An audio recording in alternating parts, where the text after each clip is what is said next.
आज बऱ्याच दिवसांनी सोलापूर लोकसभेत 10 वर्षानंतर पुन्हा एकदा गुलाल खेळायची वेळ आलेली आहे. काँग्रेसला काय नेमक्या भावना आहे? आनंदाची भावना आहे. अति आनंद झाला आम्हाला सगळ्यांना. सगळे कार्यकर्ते नेते मंडळींनी जे अपार कष्ट घेतले, सगळ्यांच्या डोक्याचं एकच होतं की 10 वर्षाचं वचपा काढायचं. ते केले आणि सगळ्या त्याच्यामध्ये साथ दिलं सर्व मतदार बंधू भगिनींनी.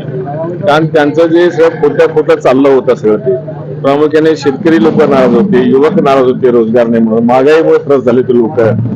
ते सगळ्या त्रासातनं लोकांनी मतपेटिकेमध्ये व्यक्त केलेलं निकाल आहे.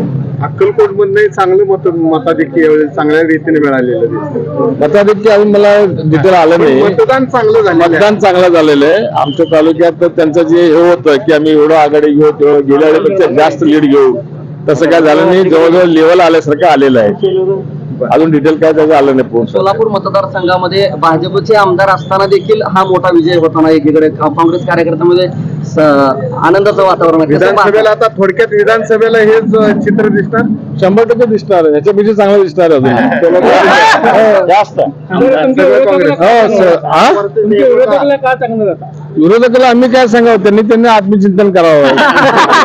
आम्ही एवढंच सांगतो विरोधकांना की असू दे कोण का असू दे, सत्ता येती जाते. सत्ता हे लोकांच्या सेवेसाठी असते, गर्व आणि रुबाब दाखवण्यासाठी नसते. आणि तुम्ही कुठलं तरी सरकारी यंत्रणाचं धाक दाखवून ईडी म्हणा, सीबीआय म्हणा, असं तुम्हाला जेलमध्ये घालतो, तुम्हाला हे करतो ते करतो, असं केल्यामुळे लोकांना ते पटत नाही. ती लोकशाही आहे, जगातली सर्वात मोठं लोकशाही राष्ट्र म्हणतो आपण.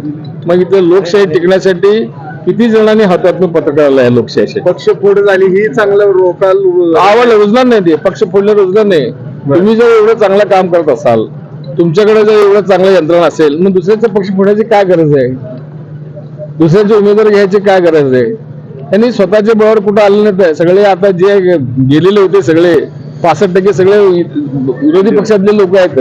आता सगळेच परत येतील का सांगता येत नाही. म्हणजे थोडक्यात हे नुसतं ट्रेलर होता. पिक्चर विधानसभेला 1001% महाविकास आघाडी सत्तेत येणार महाराष्ट्रात.